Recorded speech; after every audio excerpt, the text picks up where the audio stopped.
जय हनुमान। जय श्री राम। रामचरितमानस कथा। हनुमान जी की कही ये बातें जरूर याद रखिए। रामायण और रामचरितमानस हमारे पवित्र ग्रंथ हैं। तुलसीदास जी ने श्री राम को ईश्वर मानकर रामचरितमानस की रचना की है, किंतु आदिकवि वाल्मीकि ने अपने रामायण में श्री राम को मनुष्य ही माना है। तुलसीदास जी ने रामचरितमानस को राम के राज्याभिषेक के बाद समाप्त कर दिया है, वहीं आदिकवि श्री वाल्मीकि ने अपने रामायण में कथा को आगे श्री राम के महाप्रयाण तक वर्णित किया है। महाराजा दशरथ ने पुत्र प्राप्ति हेतु यज्ञ आरंभ करने की ठानी। महाराज की आज्ञानुसार श्यामकर्ण घोड़ा चतुरंगिनी सेना के साथ छुड़वा दिया गया।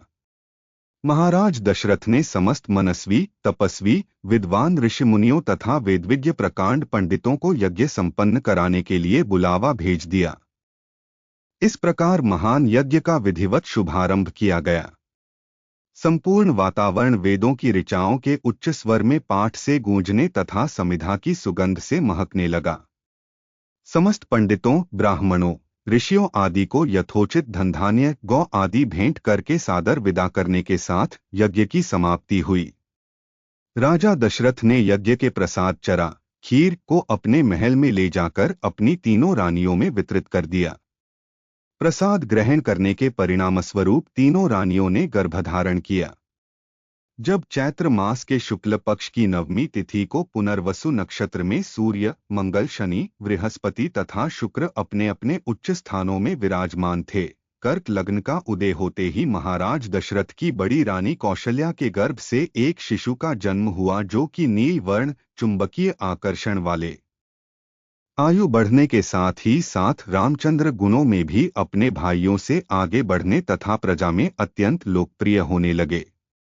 उनमें अत्यंत विलक्षण प्रतिभा थी, जिसके परिणामस्वरूप अल्पकाल में ही वे समस्त विषयों में पारंगत हो गए। उन्हें सभी प्रकार के अस्त्र शस्त्रों को चलाने तथा हाथी, घोड़े एवं सभी प्रकार के वाहनों की सवारी में उन्हें असाधारण निपुणता प्राप्त हो गई।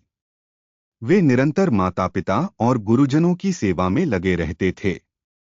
उनका अनुसरण शेष तीन भाई भी करते थे।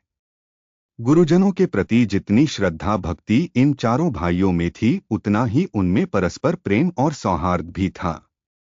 महाराज दशरथ का हृदय अपने चारों पुत्रों को देखकर गर्व और आनंद से भर उठता था। मनुष्य का जीवन तीन भाव से बना है, पहला हर्ष, दूसरा शोक और तीसरा भय।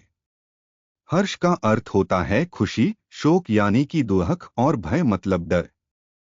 अक्सर सफलता के रास्ते में डर रुकावट पैदा करता है। आमतौर पर इस डर को कम करने के लिए धार्मिक ग्रंथ पढ़ने की सलाह दी जाती है। माना जाता है कि धार्मिक ग्रंथों का पाठ करने से जीवन में सकारात्मकता बनी रहती है। हम सभी के जीवन में कई तरह के उतार चढ़ाव आते हैं। इन परिस्थितियों से निकलने के लिए कई बार रास्ते नजर नहीं आते। लेकिन क्या आप जानते हैं कि तुलसीदास द्वारा लिखी गई श्री रामचरितमानस की चौपाइयों में जीवन की हर समस्या का समाधान छिपा है।